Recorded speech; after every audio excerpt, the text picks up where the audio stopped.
بسم الله الرحمن الرحيم. أولا السلام عليكم ورحمة الله وبركاته. بعد سلام وايد من السلام دمان أصحابتك وحن كافية أكاديمي.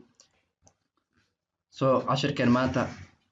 waxaan kaga hadlaynaa cash book management system oo ah system ama nidaam aad ku maareyn karto lacagaadkaaga. Systemkani wuxuu si fudud kugu sahlayaa inaad la socoto dhaqdhaqaaqa lacagaadkaaga oo ah lacagta ku soo galaysa iyo tan ka baxaysa. runtii systemkani wuxuu ka kooban yahay laba qaybood. qaybta koowaad waxaa la yiraahdaa cash summary report oo ah report kuu soo koobaya dhaqdhaqaaqa lacagaadkaaga. maxaa lacagoo hore u haystay oo ah beginning cash balance.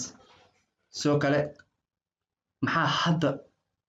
cash ah soo galay oo ah cash receptiga. sidoo kale cash payment maxaa lacag aan bixiyay. ending cash balance waxaan maxaa hadda lacag oo aan haystaa. intaasi ayuu si fudud cash summary report-ka kaaga jawaabaya. halkan hoose haddaad timaadid waxaa arkaysaa cash book management system. halkan waxaan ugu talagalnaa waxay tahay wixii dhacdooyin oo cash la xiriira inaad halkan ku diiwaan geliso. marka hadda waxaan rabaa inaan idin tuso systemkan siduu u shaqeynayo, kadibna aan idin tuso sidaad adigu systemkani ama idinku aad ku samaysan lahaydeen. hadda halkan waxaa ujeedaa 1 bisha 11 2020 beginning cash balance. marka beginning cash balance waxa weeyaan waa lacag ka soo hartay lacagii hore aan haynay. halkan ayaan ku qorinay oo balance $100. waxaa ka soo qabataa maanta oo ah 2 bisha 11 2020 inaan helay lacag.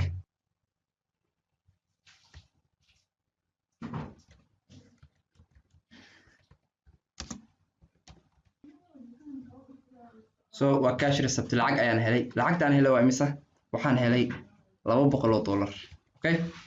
halkan waxaa ujeedaa balance wuxuu noqday $300. halka summary ku soo laabo beginning cash balance lacagta hore oo aan haysanay ama inoo taalay waa $100. waxaan helnay cash receipt $200. ending cash balance waa $300. lacag aan bixinay ama cash payment ma jiro. ka soo qabo isla maanta waxaan bixinay waa cash payment. lacagta aan bixinay waa mise ka soo qabo waxaan bixinay $100. halkan waxaa ugu jeedaa marka beginning cash balance lacagta hore aan haysanay waa $100. lacagta haddana soo gashay cash receipt waa $200. cash payment waa lacagta aan bixinay waa $100. ending cash balance lacagta hadda aan gacanta ku hayno waa $200. systemka qaabkaas ayuu u shaqeynayaa. runtii aad buu u fudud yahay. waa system yar oo macaan oo aad kula socon karto dhaqdhaqaaqa lacagaadkaaga. hadda waxaan imaanaynaa sidii aan u samaysan lahayn. excel sheet cusub ayaan soo kacsanayaa si aan u sameeyo. halkan markaan imaado halkan hoose sheet 1 ay ku qoran tahay waxaan ku qoranayaa cash book management system.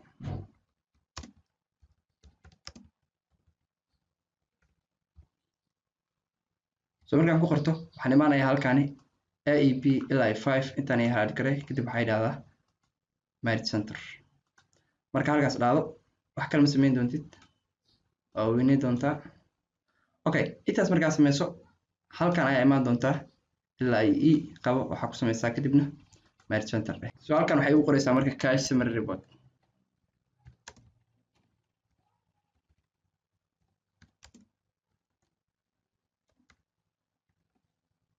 marka halkaas igu qorto waxaad sameynaysaa halkan igu qurxi marka farta kadibna farta weyne halkan waxay iga dhigtaa Algerian.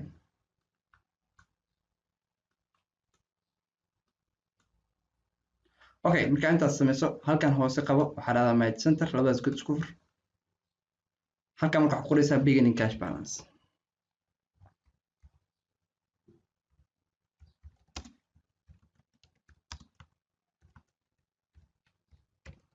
markaa ku qorto halkan hoose imaa waxaad sameynaysaa manage center dheh.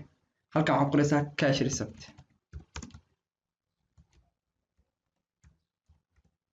sidoo kale halkan hoose imaa idan isku fur waxaa dhahdaa kadibna manage center kadib wax qortaa cash payment. sidoo kale godkan imaa labadan god highlight garee kadib merge center dheh waxaa ku qortaa ending cash balance.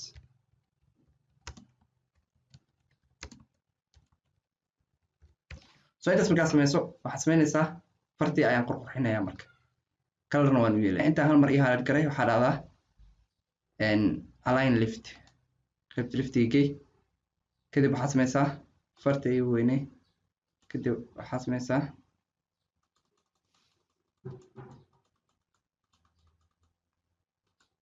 kalkaas iga dhig kadib qabo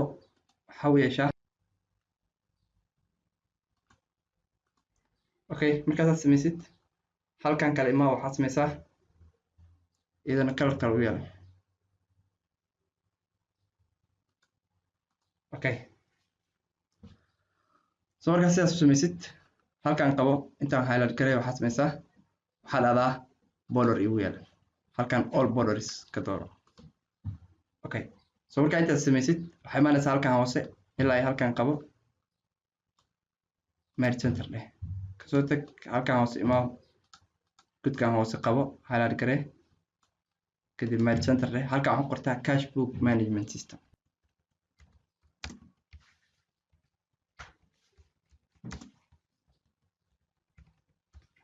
So markaa ku qortid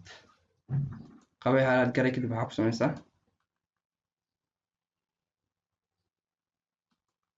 kadibna farta even Algeria ka dhig kadib weynay marka intaad sameyso waxaad sameynaysaa halkan hoose imaa waxaa ku qoraysaa halkan datekii tab dheh halkan waxaa ku qoraysaa transaction detail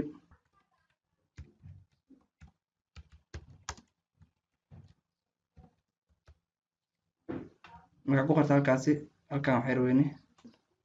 so halkan waxaa ku qoraysaa receipt so kale halkan waxaa ku qoraysaa payment so kale halkan waxaa ku qoraysaa balance okay so intaas markaa sameysid intaan ilaa iyo hoostan highlight garee waxaa ku sameynaysaa farta soo qabo waxaa ka dhigaysaa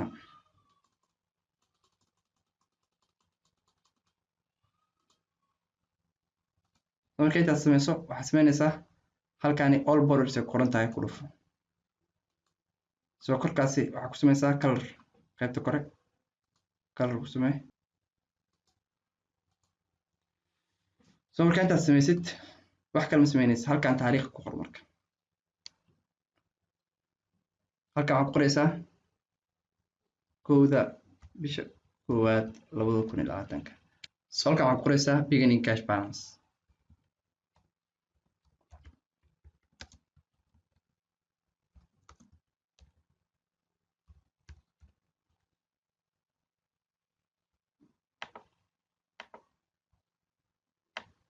oo halkaas ii weynay markaas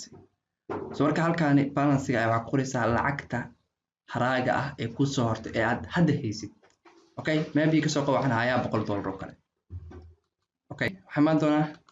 rowgan ka hooseeya so rowga ka hooseeya si automatically markii aan wax ku qoro tusaalahaan oo kale aan dhaho labada bisha 11aad 2020 waxaan helay lacag cash receipt oo gaaraysa $100 so automatically marka halkan waxaa rabaa balance inuu kusoo qormo oo ah $200 boqolna horaan u haystay boqolna haddaan helay so si taas u dhacdo waxaan sameyn doonaa formula ayaan ku xiri doonaa waxaan dhihi doonaa equal if bracket for logical test waxa la ugu rabaa so logical testigan muxuu iga saacidayaa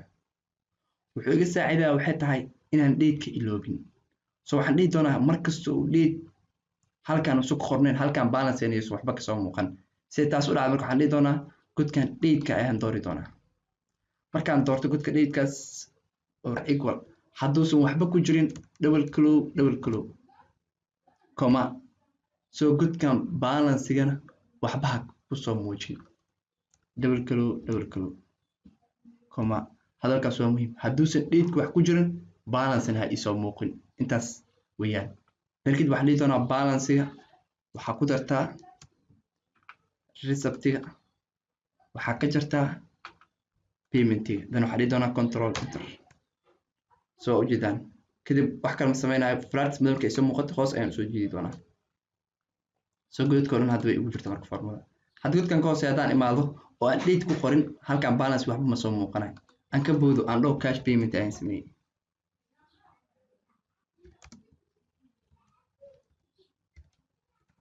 lacagta aan bixiso imisa $50 soo xijda godka balance waxba kama muuqda soo the date aan ku qoro aan dhaho labada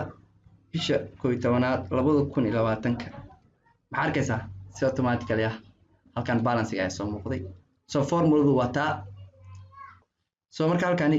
E19 waxa ujeedaa inay ku jirto formula soo halkan hoose hadda timaado waxa ujeedaa inay ku jiraan formulooyinka hadda E19 waxa ku jiro formula halkaas kor markaa fiiriso formula barka halkan ka hooseeya E20 wax formula kuma jiro soo marka waxa arkaysaa ma aha table soo marka waa inaan table ka dhignaa marka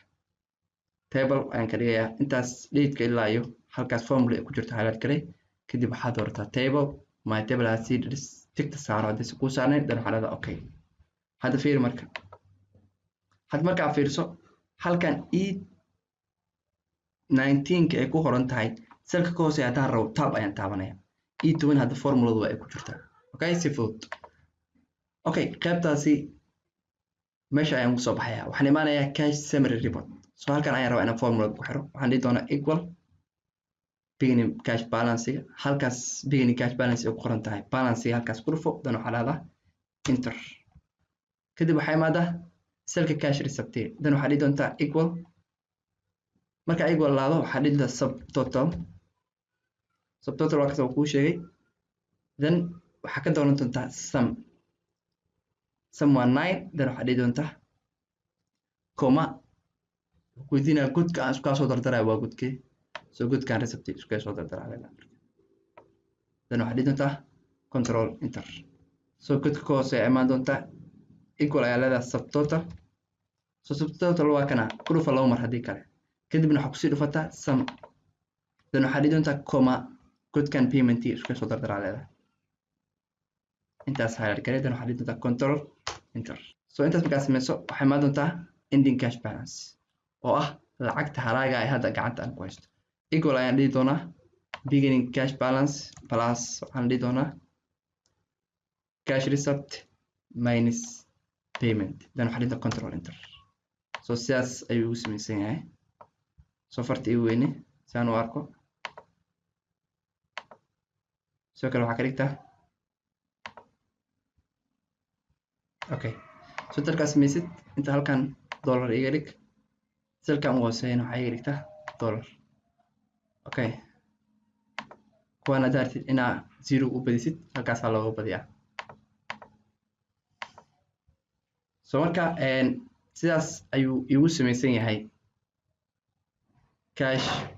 book management system so halkan haddaan rabo inaan looga soo geliyo sidaan usoo gelin karaa waxay imaan doonaa halka qoran tahay insert kadib waxaan tegi doonaa illustrations kadib waxaan tegi doonaa pictures this device aka dooran doonaa so halkaas markaa ka doorto waxay imaan doonaa halkan ay qoran tahay meesha ay ku yaalaan sawiradaada aan halkan downloadska u yaala halkan ka soo qaad dan waxaa dhahdaa okay so weyn ayuu halkan kugu soo geli doonaa kadib waxaad samaynaysaa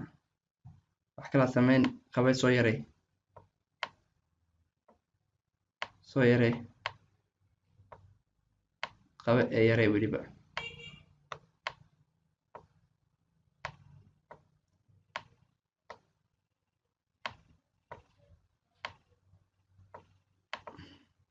okay si fudud saas ayuu igu samaysan yahay sidoo kale waxaa imaan doonaa halkan ay qorantaa page layout kadib halkan greenlines tig qaad halkan headlines kan tig qaad sidoo kale halkan korana kor iskaga qaad halkan soo weynayso oo soo dhaweyso okay so waa ujeedaan marina si fudud hadda daan rabo inaan transaction kale aan sameeyo oo ah lacag bixin maxaan sameynayaa taariikhda ayaan qorayaa marka hore waxaan dhihi doonaa waa 2 bisha 11aad 2020 waxaan sameeyay cash payment lacag bixin ayaan sameeyay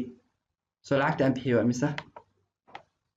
maybe waa $100 so halkan waxaa ujeedaa balance waa $50 halkan kale haddaa fiirisidna si kooban halkan aad ugu akhrisan kartaa lacagtii hore aan haystay waa $100 cash receptiga lacagaha hadda aan helay waa $100 cash payment lacagaha aan bixiyey waa $150 ending cash balance hadda waxaan gacanta ku hayaa $50 so sidaas ayuu soconaya so halkan transaction detail ku qoran yahay waxaa ku qoraysaa lacagtaani halka ay ka soo gashay iyo sababta ay ku soo gashay so cash receipt aan iskaga qornayaa waa tusaale ahaan lacag waxa ku qornaysaa cash receipt from Ali from that from Hebel so marka waxaani meesha ay ka soo galeen aad ku qoraysaa so casharkan maanta intaas ayuu noo weegahay soo kale waxaan ka codsanayaa inaad channelkan subscribe saartaan haddii aad ku cusub tahay haddii aad hore inoola joogtayna waxaan ka codsanayaa inaad videogan share gareyso oo aad like gareyso haddii ay jiraan wax su'aalaad qabtana qaybta comments ka noogu reeb aad u mahadsantihiin wassalaamu calaykum waraxmatullaahi